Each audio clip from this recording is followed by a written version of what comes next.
Welcome back. Another episode. Today's topic is passwords. Passwords. Why do we have passwords? Well, if you were growing up and you had a secret club and only boys were allowed to get in, maybe you had that secret password that actually allowed folks to get in, right?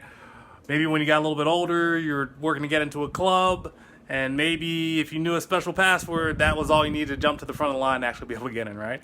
So, if anything, passwords give us access, right? That's what passwords do. And the reason we actually have them is because these days we're doing a lot of stuff on our mobile devices and on computers and on technology, a lot more so than we really do face to face. And with that, we need some secure way where we can actually get access to the things we actually need, right? So that's why we have passwords. What a password really represents traditionally, if we're using language, it is a secure string of characters, right? So if you're typing on a computer, if you're typing on your phone, you're putting a string of characters together, and that represents your password. And whatever you're looking to access uses that password to essentially establish that the account belongs to you, right? So that's what a password is. That's how it actually works.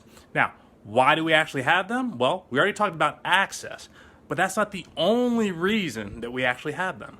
A password needs to be used to gain access, but at the same time, the owner, let's say of an account, they need to be able to secure that access, right? So security is an important thing. How do you keep something confidential?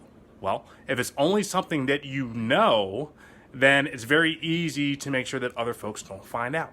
Or it's easier, I should say. And then the other piece is that you actually have possession of it.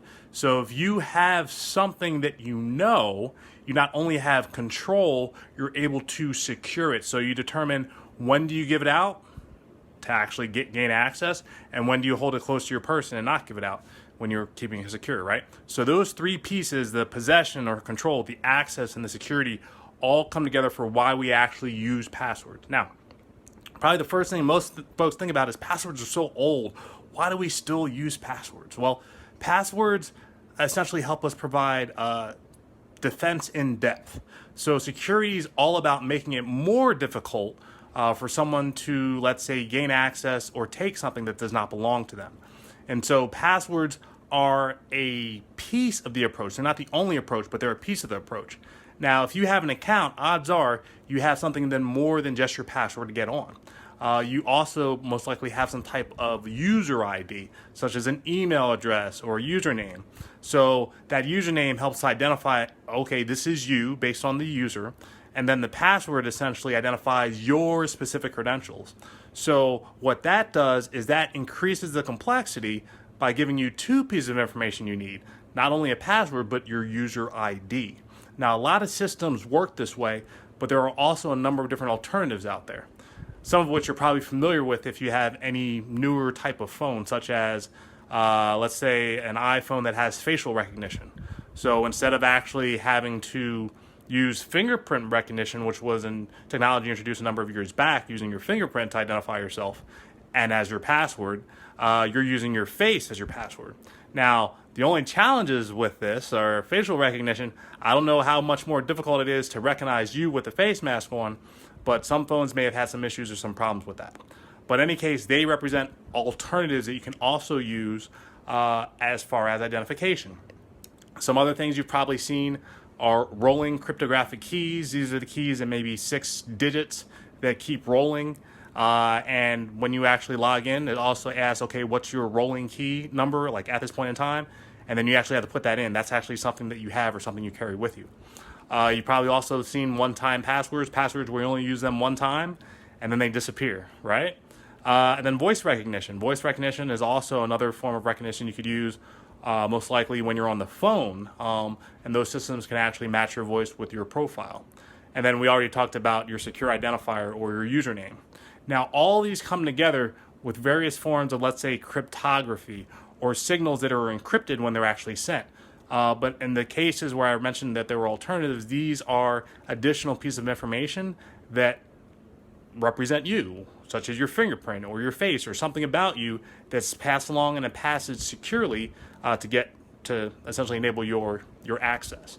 Now, with this, you might have heard about cryptography. Again, that's just kind of the study of how to pass information securely. And you also may have heard of stenography, which I'm actually a huge fan of, where you're actually passing information in the clear, where let's say it looks like a grocery list, but it's actually something a lot more secure and sensitive. But since it looks like a grocery list, no one's thinking anything of it.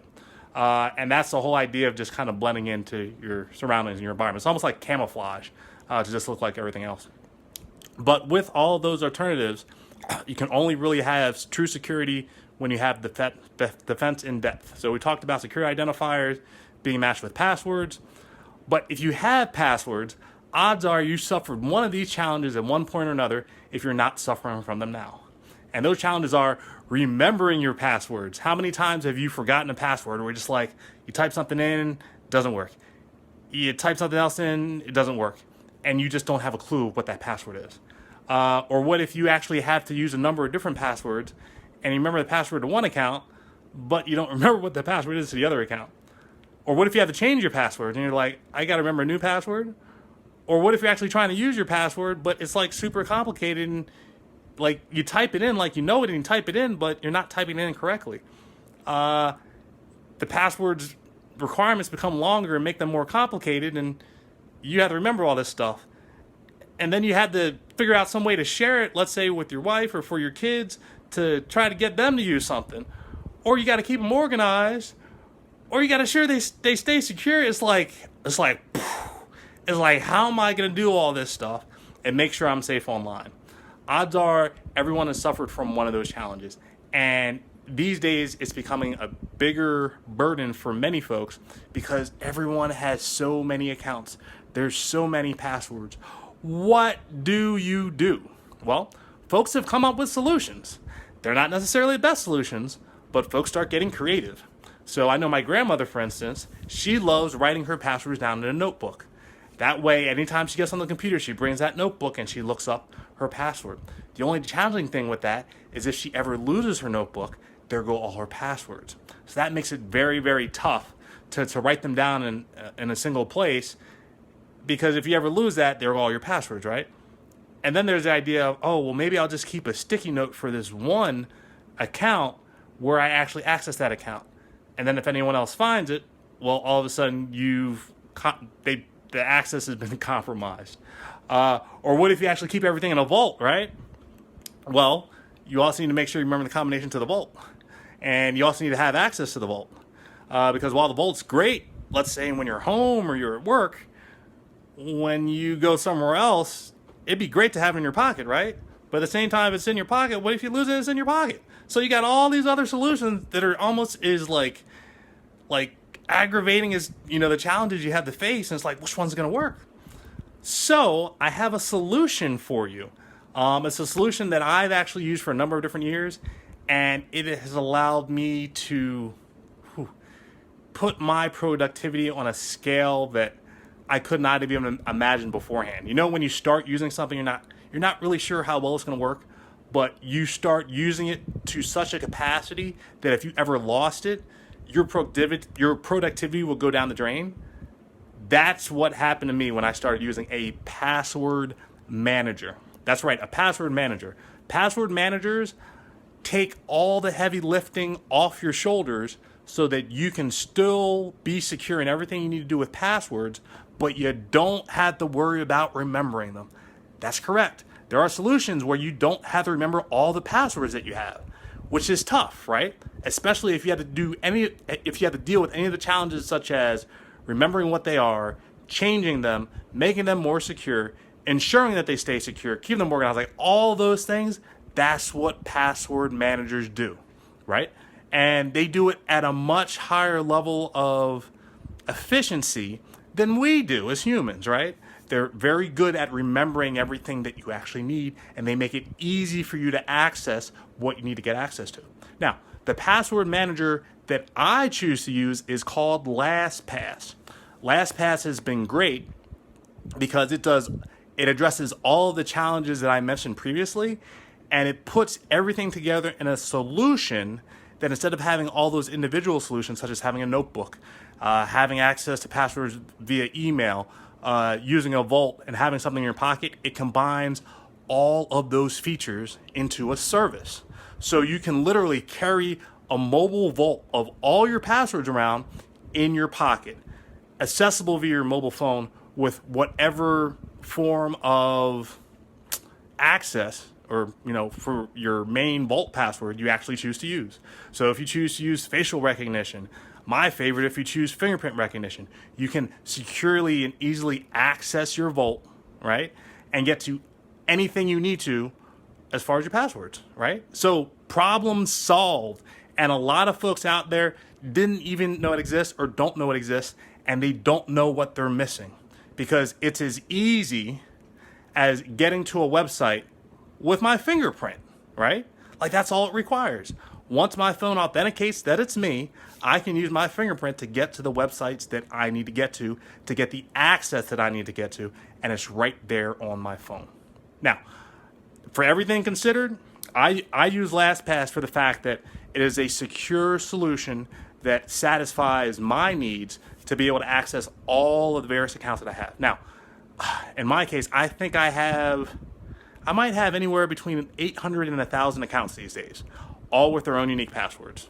That's a lot. That's more than I can, want to remember, but probably could not do it easily without maybe only using a handful of passwords, right? So every account has a different password. It can be changed at the drop of a hat, the drop of a dime, doesn't matter what it is.